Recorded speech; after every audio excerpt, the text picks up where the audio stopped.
Are you struggling to get your offer accepted in this competitive real estate market? Well, in this video, I'm going to talk about 8 different terms that go into an offer to make yours competitive, and we are getting started right now.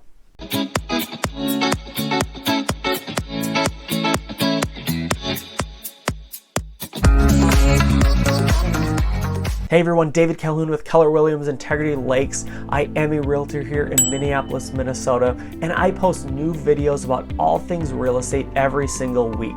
So if you're new to my channel, hit the subscribe button below and you will get notified every time a new video posts. So I don't think it's a surprise to anyone that we are in a seller's market right now, especially in the Twin Cities, which means sellers have more leverage. We just simply do not have enough inventory, and we have way more buyers than we do sellers. And so a lot of times homes are selling really quickly in multiple offers over asking price. So I wanted to talk about 8 different terms today that you can include in your offer to make your offer the strongest and have the best chance of getting it accepted. So the first term we're going to talk about is price. Yes, price is super important, especially in a seller's market, because a lot of times you'll see the list price here, but then the sold price is way up here. So you need to be really aggressive and really wise with the offer price you put in. The second term I'm going to talk about is earnest money. And if you're not sure what earnest money actually is, I did a video on it, so click the link above and you can watch that to learn exactly what earnest money is and how it is applied at closing. But in short, earnest money is essentially a good faith deposit that says you have every intention of fulfilling your end of the contract and follow through to closing. So a lot of times earnest money will be 1 to 1.5 to 2% of the sales price. So say the house is $300,000, you would want to have at minimum $3,000 for earnest money, or $6,000 typically. Anywhere in there is a safe range. However, the higher the earnest money, a lot of times sellers see that buyer as more qualified or more serious, and that earnest money counts towards either your closing costs or your down payment. Essentially it goes towards your cash to close. So there is no harm in putting more earnest money down. And so I would advise clients to put well over the 1% earnest money down on a competitive property. The third term are closing costs. Buyers are paying their own closing costs in this market. And if you're unfamiliar with what closing costs are, it's essentially the cost to close the loan. From the lender side, a lot of times it's a loan origination fee, an underwriting fee, a processing fee, appraisal fee.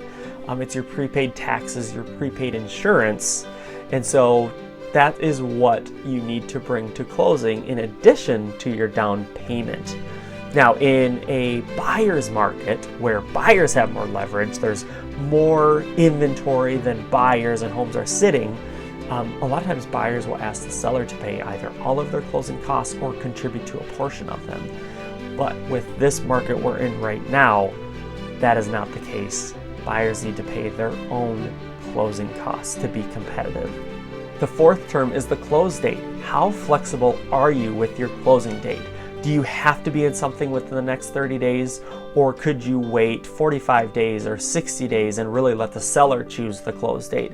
Because the reality is that a lot of these sellers will need to find something as well, and they're going to be competing in this market too.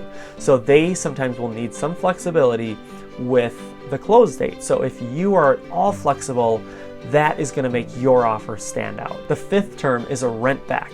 So essentially what a rent back is after you close on the home, say closing is August 30th, but you allowed the seller to actually rent the house back from you for the next, say, 30 days or 2 weeks after closing, and that would allow the seller to get some more time to either find a house or close on the next house. It essentially alleviates a lot of stress for a seller. So if you include that in your offer as an option, it can be advantageous for you.